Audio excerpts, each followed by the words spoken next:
Olá, tudo bem? Seja muito bem-vindo, seja muito bem-vinda. Essa é mais uma live da Conversa de Investidor, o episódio de número 9. O meu nome é Maicon Lima e o objetivo da Conversa de Investidor é tirar as dúvidas da minha audiência sobre como começar a investir e como começar a investir da forma correta, ou seja, tendo mais rentabilidade que a poupança e mais segurança. Toda quarta-feira, às 6 horas da madrugada, eu vou tirar as dúvidas da minha audiência e você pode também tirar a sua dúvida aqui comigo ou fazendo um comentário ou mandando um e-mail para o começarinvestir@gmail.com. Hoje a internet não está querendo colaborar e vamos lá, vamos fazer aqui a terceira tentativa e vamos acreditar que tudo vai dar certo. A primeira pergunta de hoje, que eu já vinha respondendo, mas a internet caiu e eu entrei novamente, é a seguinte: por que tem tanto dinheiro na poupança? E aí tem várias outras perguntas semelhantes a esta. Por exemplo, por que investir se na poupança é mais seguro?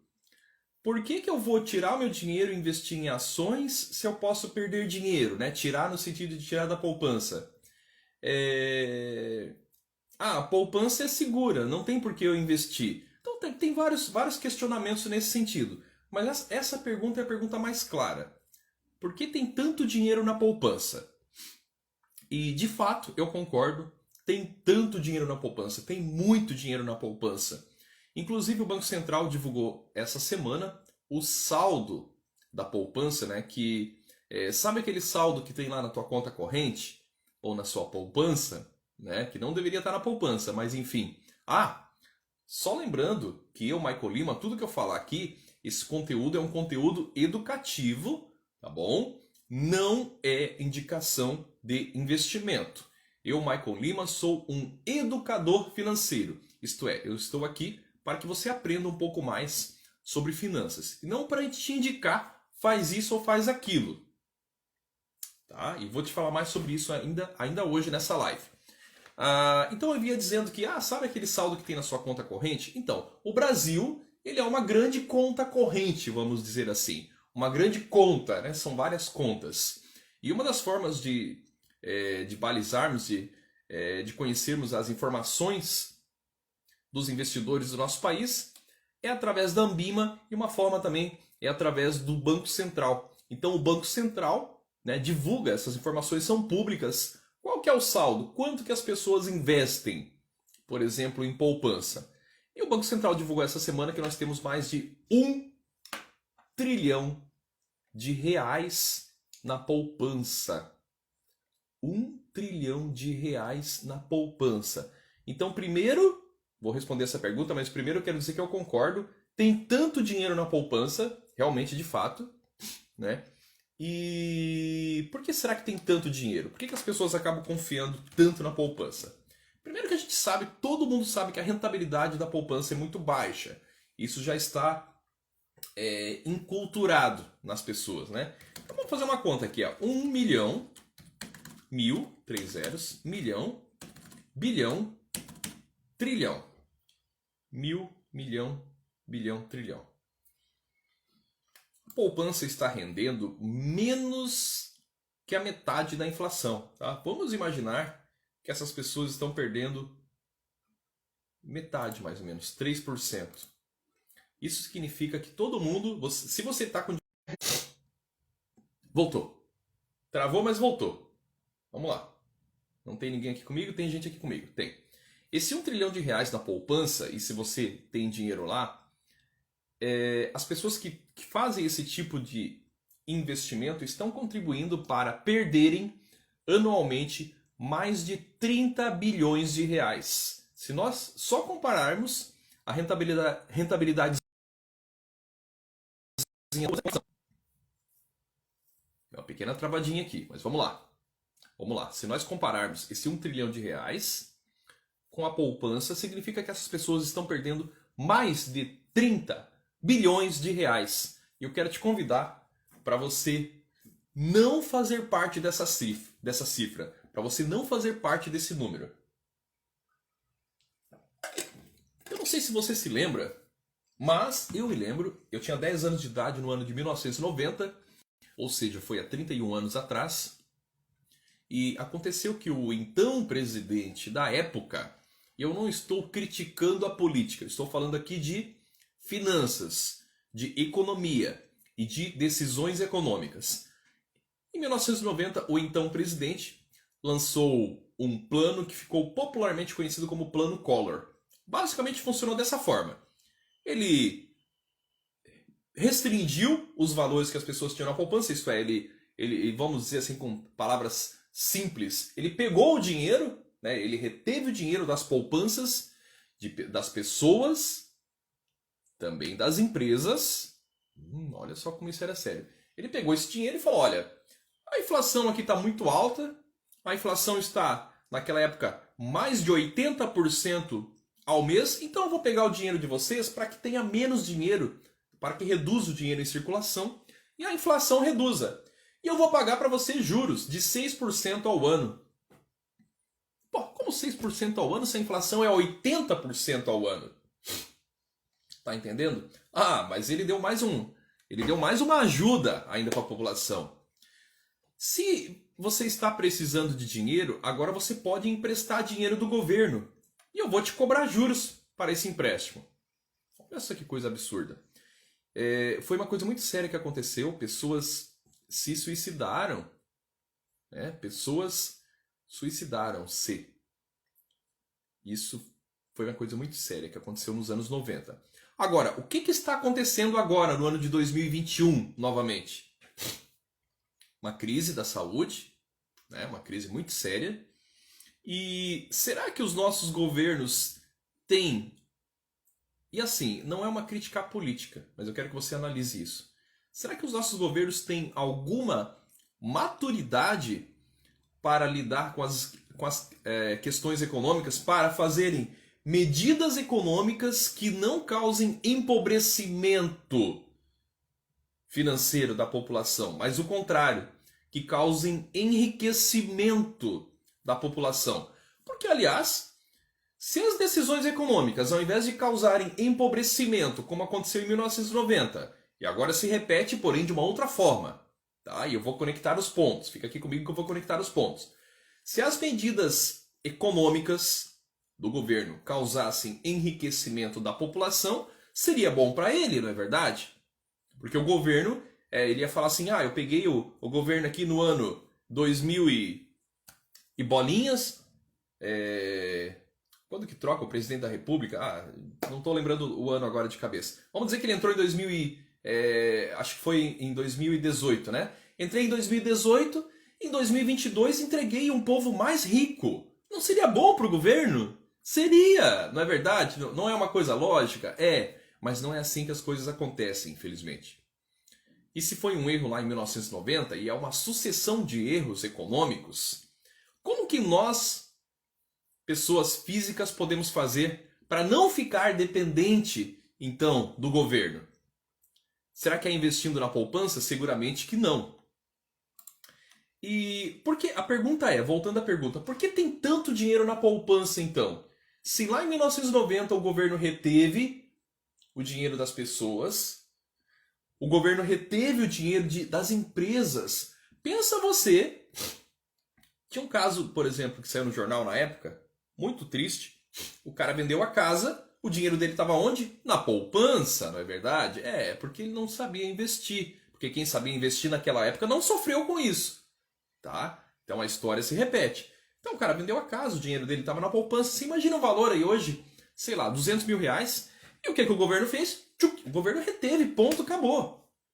Ele só podia sacar 5 mil reais. Estou trazendo para valores de hoje, tá? Aproximadamente, tá? Estou arredondando aqui.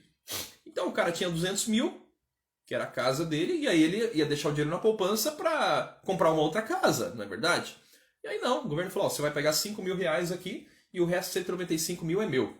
E eu vou te devolver parcelado a juros de 6% ao ano, numa época que a inflação era de praticamente 1000% ao ano. Juro de 6%. Até acho que era ao mês. Enfim, era uma diferença absurda o que o governo ia te pagar de juros e o que era a inflação. Beleza. Isso eram as pessoas que investiam na poupança. Michael Lima, e as pessoas que investiam de forma correta naquela época? Por exemplo, quem tinha segurança em investir em ações? Já naquela época, em 1990, era muito diferente de hoje. Hoje está muito mais fácil. Muito mais fácil. Muito mais prático. Está tudo online. O problema das pessoas é a falta de conhecimento financeiro, consequentemente a falta de inteligência financeira e o excesso de informações. E às vezes você está nessa jornada de começar a investir e ter mais rentabilidade, mais segurança que a poupança, mas você não consegue entender qual que é o próximo passo, porque são tantos caminhos, são tantas informações que você não consegue se direcionar. Mas hoje em dia é mais fácil investir do que naquela época. Hoje em dia está mais prático. Bom, o fato é que naquela época essa medida ela causou uma série de problemas. A inflação, lá em 1990, eu vou conectar com essa pergunta, por que tem tanto dinheiro na poupança, tá? Lá em 1990, a inflação de fato reduziu um pouco. Tá? Então a medida econômica não foi tão ruim, né? Depois o Collor até pediu desculpas. E repito, eu não estou falando nem mal nem bem de Collor, não interessa. Eu estou falando de economia, estou falando de dinheiro. Eu quero que vocês entendam sobre finanças, que vocês entendam sobre dinheiro. Para saber... Voltou. Pausou. Voltou. Então vamos lá. A inflação realmente reduziu, mas a medida não se mostrou satisfatória. Isto é, a medida econômica não resolveu o problema do país. 1990. Nós estamos no ano de... Hoje é dia 9 de junho de 2021. Junho, para quem não sabe, é o mês do aniversário do Michael Lima. Voltou. Tá bom, voltou. Eu vou falando aqui. Cada vez que voltar eu vou continuar. Vamos lá. Hoje, o que acontece? 1990 a 2020. São mais de 30 anos. São 31 anos que aconteceu. Será que a gente precisa de tanto tempo para tentar entender que as medidas econômicas, felizmente ou infelizmente, são pautadas em uma série de interesses? É fato, sim, que não é fácil, independente, eu não estou falando de governo de direita ou de esquerda. Vamos imaginar uma coisa lógica.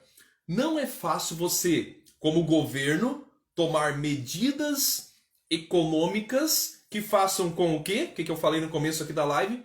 Com que a população enriqueça, porque isso é bom para o próprio governo. Não é fácil. Você pensa nas suas finanças pessoais. É fácil você ganhar dinheiro, poupar, investir e ficar repetindo esse ciclo. Ganhar mais dinheiro, poupar, investir, rentabilizar. É fácil você controlar as suas finanças pessoais? Às vezes não, né? Às vezes a gente se perde, né? Eu sou controlado, né? Além de ser educador financeiro e ter que dar esse exemplo, eu sempre fui controlado. Mas as pessoas, de uma forma geral, não são. As pessoas se perdem. Fazem empréstimo. Nossa, eu quero comprar uma casa. Financiamento. Nossa, eu quero comprar um carro. Financiamento. Nossa, parcela só em 60 vezes. Nossa, eu vou começar a poupar. Consórcio. Olha como a gente não entende sobre finanças. Não estou falando que financiar é errado. Não estou falando que consórcio é errado. Mas o problema é que a gente não entende como que essas coisas funcionam. A gente não entende que, ao invés de eu fazer um financiamento de 30 anos... eu poderia investir em 10 anos e atingir o mesmo valor. A gente não entende isso. Que ao invés de eu fazer um financiamento, do lado de cá é o carro, né? De 60 meses, eu poderia em 24 meses guardar e rentabilizar e chegar ao mesmo valor. Esses aqui são exemplos, tá? Michael, é exatamente isso. Ao invés de 30 anos, em 10 eu vou conseguir exatamente isso. Ao invés de 60 eu vou conseguir em 24. Vai depender do seu conhecimento sobre finanças. Do quanto que você consegue rentabilizar com segurança. Bom, dito tudo isso, o fato é, por que tem tanto dinheiro na poupança? Eu acho que falta um pouquinho sim, ó, um pouquinho desse tamanho de vontade, às vezes, de a gente aprender a ter um pouquinho mais de conhecimento, um pouquinho mais de inteligência financeira. Se a gente sabe que a poupança não é rentável, que você perde muito para a inflação. Aliás, nossa inflação está crescendo bastante, tá? Fique muito atento a isso. Não aceite o investimento que te paga menos do que a inflação. E a nossa inflação está crescendo. Deixa eu entrar aqui no site do Banco Central. Mas acho que ainda está acumulado em 6,76% ao ano a inflação. 8 aumentou. Atualizaram. 8%. 8,06% é a inflação acumulada dos últimos 12 meses. Vamos fazer uma continha aqui? A inflação é 8%. Inflação, se você não sabe, é você perder o valor do seu dinheiro. Então, se você deixou R$1.000 embaixo do colchão, deixou R$1.000 no caderno. Peguei R$1.000 e coloquei aqui. Tchuc. Daqui a um ano eu pego esse R$1.000. Quanto que ele vai valer? Se eu tivesse feito isso nos últimos 12 meses, vai valer 8% a menos. Porque a inflação faz com que você perca o seu poder de compra. Vamos fazer uma conta. A inflação está em 8%. Quanto que a poupança paga de rentabilidade hoje? 2%, 2,45%. Vamos dizer que a poupança paga 3%. Continha de dedinho aqui, ó. Adoro fazer continha de dedinho. Igual aprendi lá na escola na segunda série. A inflação é 8%, então eu perco 8%. Né? Tem que colocar uma mão na frente da outra aqui, senão não cabe. Eu perco 8%. Mas vamos imaginar que a poupança paga 3%. Vamos imaginar que a poupança paga 3%. Ah, então eu vou tirar 3%. Então estou perdendo só 5%. Estou perdendo só 5% ao ano investindo na poupança. É até mais que 5%. Gente, se eu pudesse dar uma dica aqui... Ah, a Evelyn falou aqui comigo. Obrigado, Evelyn. Seja muito bem-vinda. A Ângela está aqui. Seja bem-vinda. O José também seja muito bem-vindo. A Eliane também seja muito bem-vindo. Sejam todos bem-vindos e bem-vindas. Gente, continha de padaria. Se a inflação é 8% e a poupança paga 3%, eu estou perdendo 5%. E a frase, o mais importante de tudo que eu vou falar nessa live é, pega essa frase. Nunca aceite um investimento que paga menos do que a poupança. Deu para entender? Então vamos lá. Nunca aceite um investimento que pague menos do que a poupança. Eu vou inclusive colocar essa frase aqui, para ficar super claro. Eu adoro fazer isso. Nunca aceite um investimento... Olha que eu estou respondendo só a primeira pergunta, hein? Eu selecionei 6 perguntas, não sei se vai dar tempo. Nunca aceite um investimento que rende menos que a poupança. Não sei se eu escrevi alguma coisa errada, gente. Eu tiro o óculos para não ficar o reflexo. Nunca aceite um investimento que rende menos que a poupança. Certinho. E tudo bem eu ficar repetindo essa frase. Se você entender isso, já é um bom passo. É um bom passo. Lembra que eu falei que é um passinho de cada vez para você adquirir inteligência financeira? Mas, Michael, então se eu invisto na poupança, ela me paga 3%, a inflação é 8%. Nunca aceite um investimento que rende menos que a poupança. Mas como assim, Michael? Poupança e inflação, não estou entendendo. Veja bem, quando você vai lá no banco, acompanhe o raciocínio comigo. Nunca aceite um investimento que rende menos que a poupança. Mas, Michael, a poupança já não é o pior investimento? Não é. Não é. Aí que está o pulo do gato. O que aconteceu em 1990 e ainda acontece hoje? As pessoas vão lá no banco, né, falam com o gerente, olá, bom dia, tá? Depois que você pega aquela fila, né? Quando você consegue ir, porque na nossa crise aqui da saúde, né, nossa crise pandêmica aqui, não posso falar a palavra aqui porque senão cai a live, né? Ou não sou monetizado, enfim. Mas na nossa crise, as agências estão fechadas, não é verdade? Mas você vai lá e fala, eu tenho valor para investir. Ah, quanto que você tem? Ah, eu tenho R$30. Ah, poupança. Ah, eu tenho R$30.000. Ah, poupança. Acha que para o gerente faz alguma diferença? Gente, eu já trabalhei, tenho quase 2 décadas, né, 19 anos. Quase 2 décadas de experiência em mercado financeiro. Inclusive já fui gerente de banco também.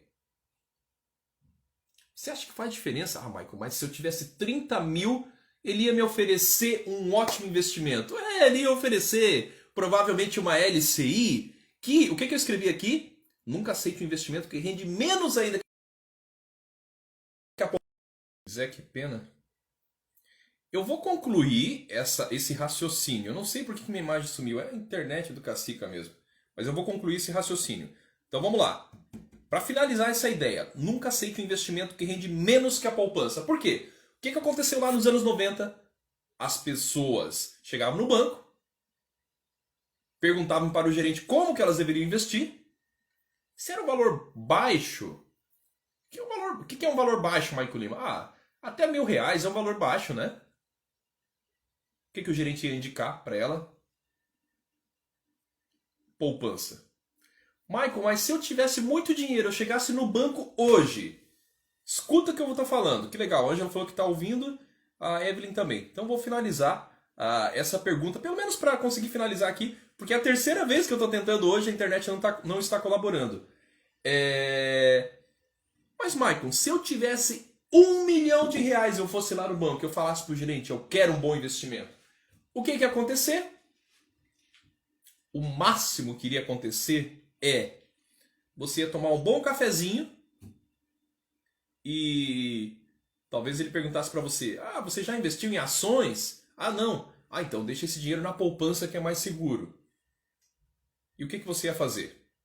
O que você faria nessa situação? Você acha que essa situação realmente pode acontecer ou não pode acontecer? Se você tivesse R$ 1 milhão hoje e fosse lá no banco, pensa em tudo que nós já passamos lá nos anos 90. Pessoas suicidaram-se. Empresas quebraram lá em 1990, quando o Collor reteve o dinheiro da galera, das pessoas. Empresas quebraram porque o cara tinha dinheiro na poupança, às vezes para pagar os funcionários dele. Às vezes era uma pequena empresa. Às vezes ele tinha 2, 3 funcionários. E o dinheiro dele estava na poupança. Como é que ele ia pagar? Não tinha como, era mais lucro ele quebrar a empresa, ele fechar a porta. E o que acontece hoje no ano de 2021 com a crise da saúde? Quais são as decisões econômicas que estão impactando as pessoas? O impacto está sendo positivo? Ou se nós dependermos das decisões do governo, nós vamos ficar cada vez mais pobres. Pobre literalmente de dinheiro e pobre de inteligência financeira. Então vou repetir a pergunta. O que você acha se você tivesse R$ 1.000 e fosse lá no banco investir? Ou se você chegasse lá e falasse para o gerente, tem R$ 1 milhão para investir. Você acha que ele ia te indicar os melhores investimentos? Vou deixar a pergunta no ar. Eu sei o que acontece, porque eu já vi essa situação várias e várias vezes. Então, gente, como que você pode dar o próximo passo para, de repente, não depender das decisões de terceiros? Olha que eu citei 2 exemplos. O governo nos direcionando nas suas decisões, nas suas medidas econômicas. E eu citei a situação do banco, né? Porque o nosso dinheiro, no final das contas, está no banco, não é verdade? Para você dar o próximo passo primeira coisa, não terceirize as suas decisões sobre a sua gestão financeira e sobre os seus investimentos. Não terceirize para ninguém. É você que tem que buscar essa sua inteligência financeira, você que tem que aprender a dar esse próximo passo e vou te dizer o seguinte, o Brasil conhece muito pouco sobre investimentos. Eu não sei, nós temos 200 milhões de pessoas, nem 5 milhões de pessoas investem em ações. Eu acho que 3 milhões aproximadamente, né? Segundo a B3, um pouquinho mais de 3 milhões. Então o Brasil não conhece, você não vai saber sobre investimentos perguntando para um amigo. Um amigo me falou. É legal trocar essa ideia, é bacana, mas muitas vezes você não vai descobrir. Nos Estados Unidos, mais da metade da população investe em ações. E ainda, quando você lê um livro, né, sobre investimentos, você vê que eles não se consideram inteligentes em investimentos, em finanças, enfim, em qualidade, no que pese em ter mais rentabilidade e mais segurança com o seu dinheiro. Então, dito tudo isso, eu, Michael Lima, como educador financeiro, repetindo aquilo que eu falei no começo da live, esse conteúdo é educativo, não é uma indicação de investimento, mas eu quero dizer para você que você não precisa, se você investe só na poupança, você não precisa sair correndo para investir em ações, porque esse é um processo que vai demorar. Vai demorar um pouco mais. Dentro da própria renda fixa, e se você não sabe, mas a poupança é uma espécie de investimento em renda fixa, Então, dentro da própria renda fixa, você pode encontrar bons investimentos. Maicon Lima, como que eu faço isso? Através de um banco ou através de uma corretora? Seguramente através de uma corretora ou às vezes através de um pequeno banco digital. Tá? Então vou deixar com você essa pequena dica. Como que eu daria o próximo passo, Maicon? Meu dinheiro está na poupança.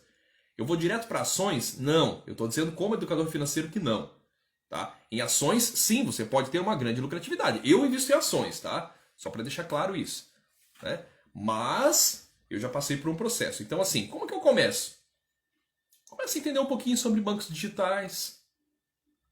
Aproveita que está sendo falado um monte sobre o Nubank, né? O maior investidor do mundo, que é o Warren Buffett, ele está interessado, né, em fazer parte aí do Nubank, em ter um investimento aí no Nubank. Então começa de repente a ver um pouquinho sobre bancos digitais.